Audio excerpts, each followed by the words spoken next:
केरल में विधानसभा चुनाव होने हैं। बीजेपी ने इसके लिए कमर कस ली है, जिसकी वजह से रविवार को गृहमंत्री अमित शाह ने केरल के तिरुवनंतपुरम में बीजेपी के प्रतिनिधियों को संबोधित किया। इस दौरान उन्होंने कहा कि दुनिया से लेफ्ट खत्म हो गई और देश से कांग्रेस खत्म हो रही है।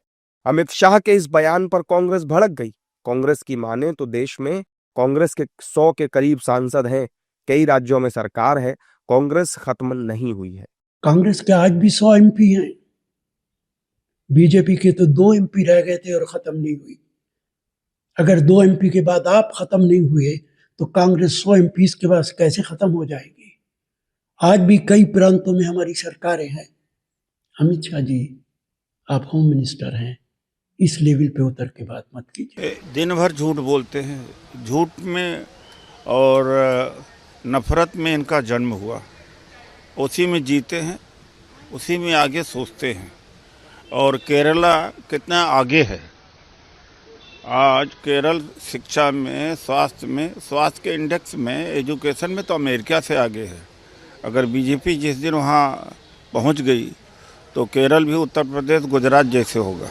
जबकि एनडीए के नेता अमित शाह के बयान को एकदम सही बता रहे हैं। एनडीए के नेता कह रहे हैं कि अब केरल में बीजेपी का कार्यकर्ता सीएम पद की शपथ लेगा। केरल में कमल खिलेगा। तिरुवनंतपुरम से इसकी शुरुआत हो चुकी है। तिरुवनंतपुरम के मेयर भारतीय जनता पार्टी का कार्यकर्ता बन चुका है।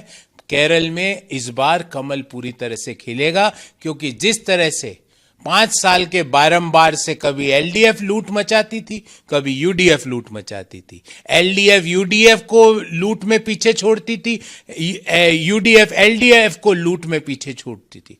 तो केरल का जो विकास का जो सपना था केरल के लोगों का, इतनी साक्षरता दर होने के बावजूद विकास में केरल राज्य पीछे छूटता जा रहा था, क्योंकि वहां पे दोनों पार्टियों का ऑल्टरनेट लूट मॉडल चल रहा था।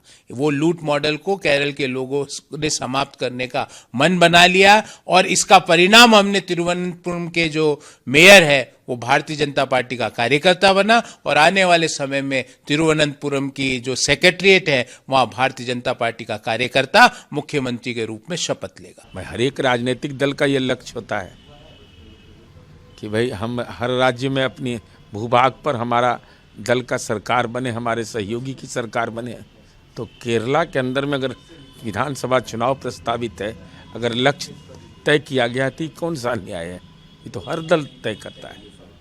अमित शाह जी ने तय किया तो अच्छी बात है। दरअसल केरल में इस साल विधानसभा चुनाव होने वाले हैं। सभी राजनीतिक दल चुनाव के लिए कमर कस चुके हैं।